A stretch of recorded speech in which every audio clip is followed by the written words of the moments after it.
what's your comment on today's PM address over especially vaccine and the policies to the country? The underlying message is that the government and the Prime Minister have learned from their mistakes. They made two cardinal mistakes, and he has made an effort to correct those mistakes. But with his usual bluff and bluster, he blames the opposition for the mistakes he committed. Nobody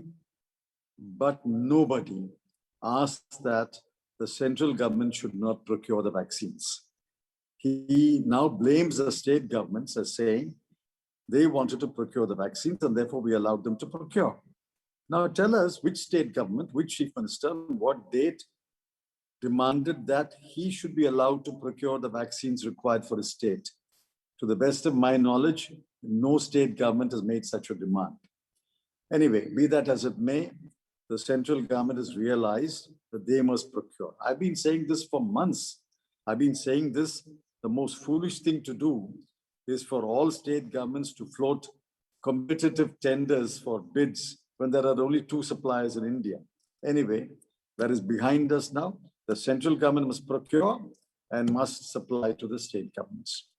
The second one, again, we've been saying this for months, since last year. Be liberal in distributing free rations. You've got mountains and mountains of food grain, paddy and wheat and unmilled paddy as well as milled paddy. You've got rice also. Distribute them. Why are they sitting in the godowns? What are food grain for if people don't have food grain? Therefore, distribute them free over and above the subsidized grain under the National Food Security Act. I'm glad that the government has accepted it and have extended the 2-month free ration up to Diwali. And do you think that this decision has taken delayed as vaccination for the country over 18 plus the people of the countrymen? Of course. Read my column that is coming up in Indian Express on Sunday. Series of mistakes as a result of which the vaccination process was completely derailed. Now we are trying to put it back on the rails. The first step to put it back on the rails is for the central government to procure. He has taken the first step only today. The process has to come back on the rails, and let us see how many months it takes to vaccinate the entire adult population of India.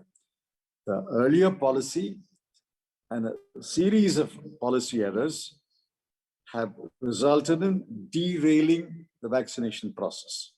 Now he's corrected one mistake, but there are other mistakes. He should correct them. Only then the vaccination process can go forward with vigor. And how you see this, the decision has taken 75% of procurement of vaccines to the center. There is no role of states. Center will give the states for the vaccination of all the countrymen. Remain the 25% has given to the private hospitals. See, I would not have done it, but I can't find fault with the Prime Minister who thinks that 25% must be procured directly by private hospitals. What will happen is those 25% vaccines will only go to the rich people. The private hospitals will compete with each other and procure the vaccine. Each one will pay a higher price. And when it comes to the patient, they're going to charge now, as they are already charging, 1,500 rupees, 1,800 rupees. The rich will pay, which I don't approve of it. But the poor people will not go to the private hospital and pay 1,500 or 1,800 rupees per jab when you can get it free in a government hospital. Many private hospitals, the smaller private hospitals will not even try to procure it. Only the big hospital chains will procure it. So the several allegations has made by the government and the BJP over Punjab and Rajasthan government for misusing of vaccines. Recently, we have seen that the Punjab government has selling to the private hospitals, and private hospitals has sold many vaccines to the people on a higher rate. How you see this several allegations against the Congress-led government? See, when private hospitals were allowed to procure directly, they were procuring and selling at a higher rate. I agree that the Punjab government should not have given vaccines to private hospitals. But what is the proportion of vaccines they gave to private hospitals in the few days when that policy was in force? Maybe 1%, 2%. They have corrected it. They have reversed it now. So that's not a big issue. As far as Rajasthan is concerned, the allegation is that there is wastage. But the chief minister has denied it, like the Chhattisgarh chief minister has denied it. So when it comes to a Congress chief minister, you will not take the denial. But if a BJP chief minister denies wastage, you will accept it. If there is a wastage, that is wrong. Find out whether there is a wastage. According to me, it is not wastage. As I've said earlier, it is a case of missing vaccines. Chhattisgarh says 3% is the wastage. Central government says 36% is the wastage.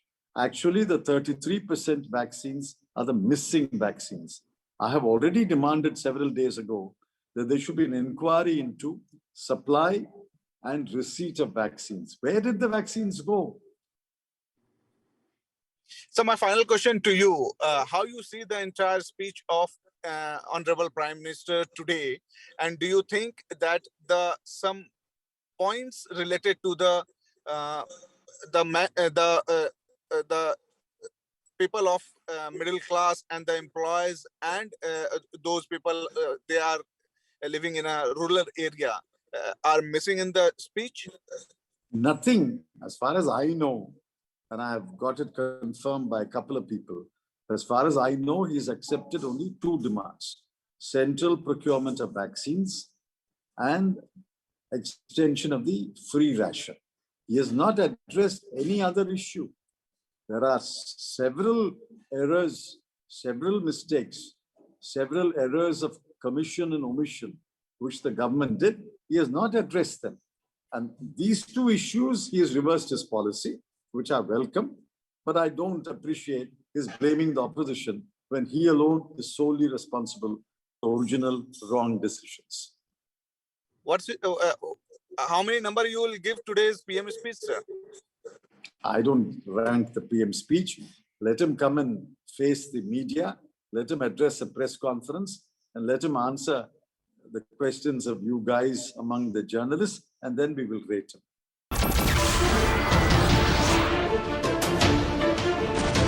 नमस्कार, मैं हूं मानक गुप्ता। अगर आपको हमारा ये video पसंद आया हो तो इसे लाइक और शेयर जरूर करें, और हां, हमें सब्सक्राइब और फॉलो करना ना भूलें ताकि आप देश और दुनिया की कोई खबर मिस ना करें। तो जुड़े रहिए हमारे साथ और देखते रहिए News24।